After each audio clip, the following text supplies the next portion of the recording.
Okay, this is Liz Talk Comparing Information Literacy Definitions, and which is your project this week, which you certainly have the tools to begin on that project by now, but I wanted to give you some supplemental information. And one is a little bit of ACRL, the Association of College and Research Libraries gossip. So ACRL has this great program that I attended a long time ago called Immersion, and you can either go, and it happens all around the country, and you can do teacher track. So if you're in your first position, a lot of people, if there are resources for travel, will send their new librarians to teacher track. And for old timers like us, usually we go to program track. And I believe it's 1 week. It's really intensive. And they recruit for facilitators across the country. So last year, on the first day of immersion, and I happen to know people that went there, and I want to read this to you. I'll read this to you in a minute. Someone who was attending on the very first day asked the facilitators, the faculty, to address their perspectives on ACRL and diversity, cultural, gender, racial, within ACRL and within the instruction section. And this derailed immersion for the whole week. Now how and why, I don't know. But as a consequence, when ACRL put out the call for facilitators for this coming year, they need new facilitators, this was the language in their job description. And I'm going to bring it up. Hold on. Oh, I lost y'all. Hold on. Where are you? Hold on a minute. Hold on. Yikes. Yikes. There we are. There you are. Sorry about that. And so the screen, the call said this. I'm looking for it. The current program facilitators are engaged in a process of professional development in anti-oppressive and anti-racist facilitation, using an approach of cultural humility.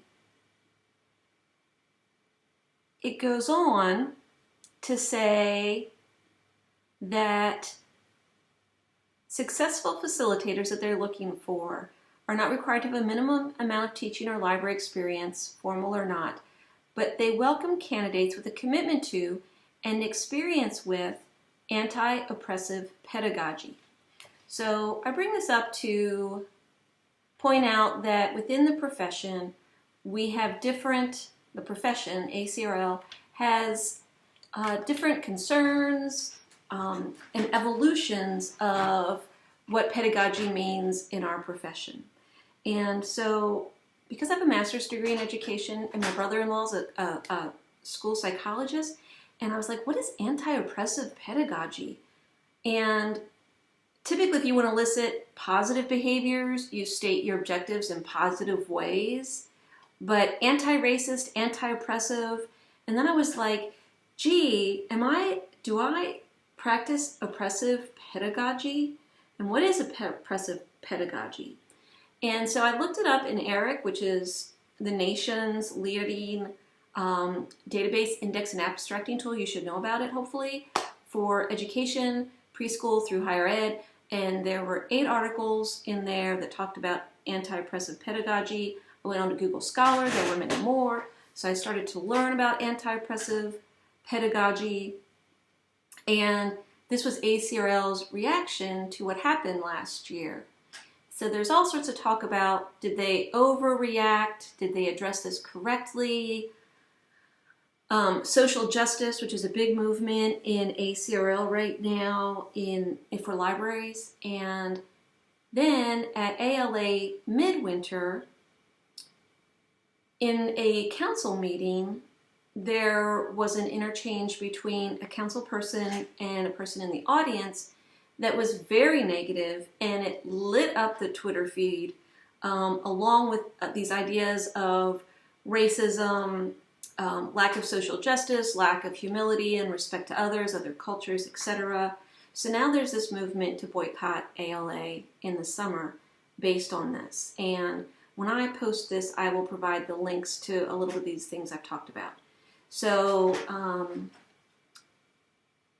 it's been interesting to see the realm of how people are talking about this and what implications it has for our field. Especially because if I go to immersion for teacher track, I need to know how to make a lesson plan, what you guys are doing in this class to some extent. And so this turn to the anti-oppressive pedagogy, which psychologically and educationally, if you were pedagogically astute, you would phrase differently, even though anti-oppressive pedagogy is a known type of pedagogy across many disciplines. So anyway, so I have nothing to say politically one way or the other, but that this was the hubbub and it's been going down and now people are going to boycott ALA. I'm going to ALA in the summer. I'm not boycotting because Washington, D.C. is one of my favorite cities, and I sometimes base my conferences on location. Oh, and also at Midwinter there was a speaker who wrote a book about white fragility, and that was very controversial. In many respects, I'm not going one way or the other, once again.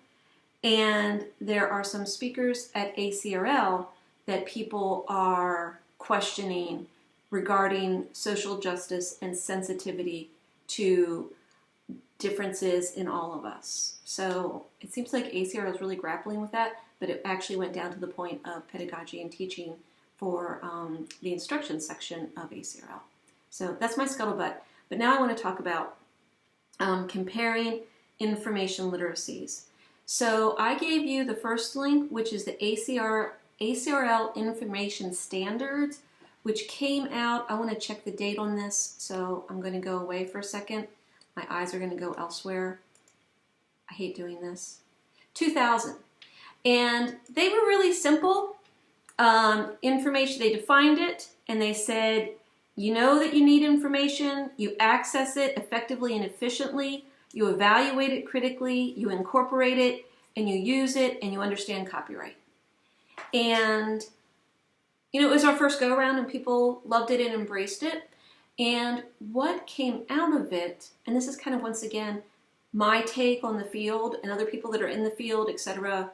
This is going to be in a discussion board. You can agree to defer, have a different opinion, is that it came across as too simplistic, and a lot of the assessments that came out of it were not intellectually engaging enough. So a lot of it came out like, tests had Boolean logic, how do you read a call number, things like that. And so over time, and it was in 2000, and the internet really just came up in 1993, so there was a call to readdress this, and the Australians used this concept of frameworks in a lot of their research, and the people that led ACRL were familiar with this, and a lot of other literacies use frameworks as well. So they introduced the ACRL frameworks, which came out in, I'm not sure. But what I do know about the framework, let me find the framework date. You guys shame me. What happened 2 or 3 years ago with the standards and the frameworks, the ACRL instruction section and ACRL wanted to take the standards completely down as though they never existed. But a lot of people don't like the framework because it is, for some people, it's abstract, it's perceived as hard to talk about. I'm looking for the date on multitasking. Why isn't there a date on this thing? Here's the PDF version, maybe that's it. 2000, filed in 2015, adopted in 2016. So they wanted to take the standards away, but people weren't ready for them to take the standards away, and a lot of people didn't like the framework. I myself have grappled with the framework. Sometimes as a practicing librarian, reading through the framework is challenging. I went to a workshop on how to teach the framework, And librarians actually went and bought frames, like picture frames, to do faculty workshops. And we're going to put these frames into frames, and that was going to be the hands-on workshop. My faculty wouldn't buy into that. Some might. You can tell these are all touchy topics, and I'm really trying to stay neutral. So a lot of people left ACRL because they wanted to drop the standards, and there was a kind of snubbing, is that the framework was highbrow and very conceptual and theoretical, and the standards were a little Mickey Mousey. So like all things, the pendulum swings, and I try to take the best from both. And I can tell you a little bit about when I was at Longwood University, statewide, institutions were tasked with assessing their institution's students' information literacy competency. And so it was up to the library, and I had the task force, the campus task force, to assess information literacy.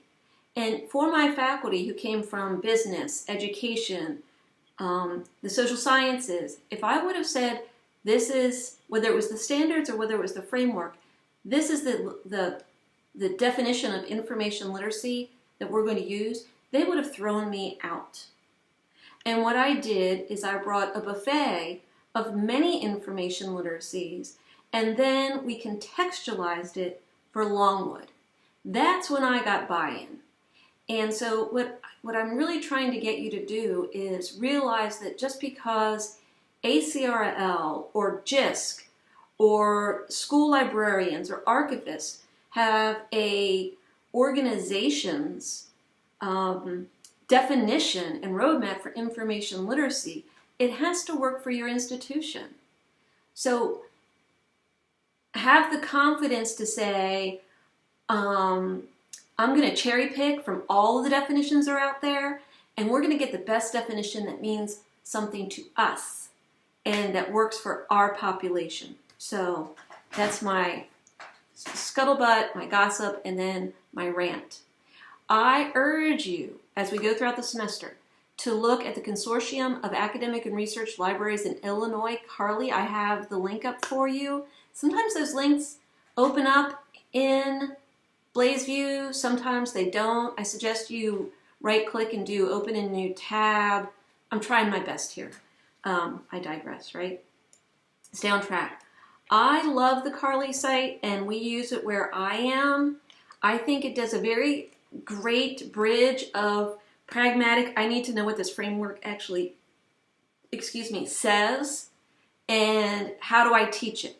I love that they break them up and they have the dispositions written out succinctly and in a visual way that works for me.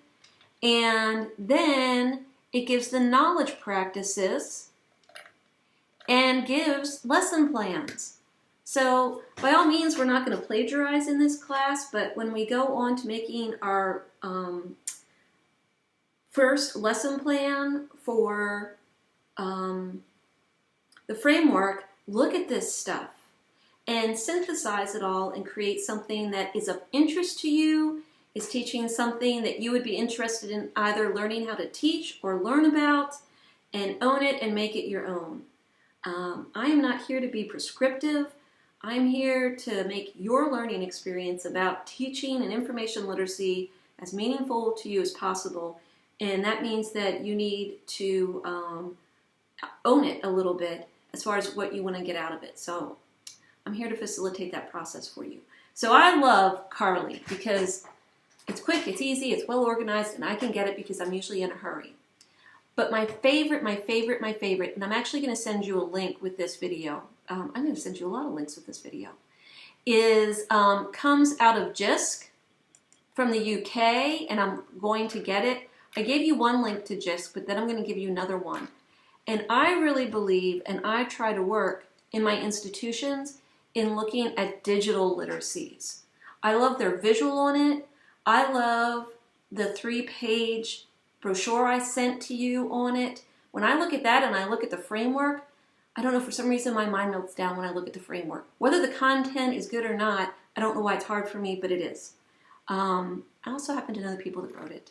So because I believe that when we're teaching in libraries at this point, we are teaching how to find materials or why you find materials. I'm a big why person.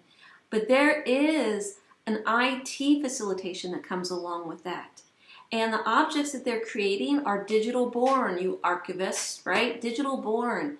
And what's their footprint? At two institutions I've worked at, our students were creating public blogs that were out there for everyone to see. Digital footprint matters. My daughter's getting ready to graduate from college, and she needed to be schooled a little bit in cleaning up her digital footprint. I will say no more. Okay, did you guys notice I got my hair cut? Yep, it's a little bit shorter. So digital learning, digital identity, I think are important concepts, and it contextualizes us in a larger frame.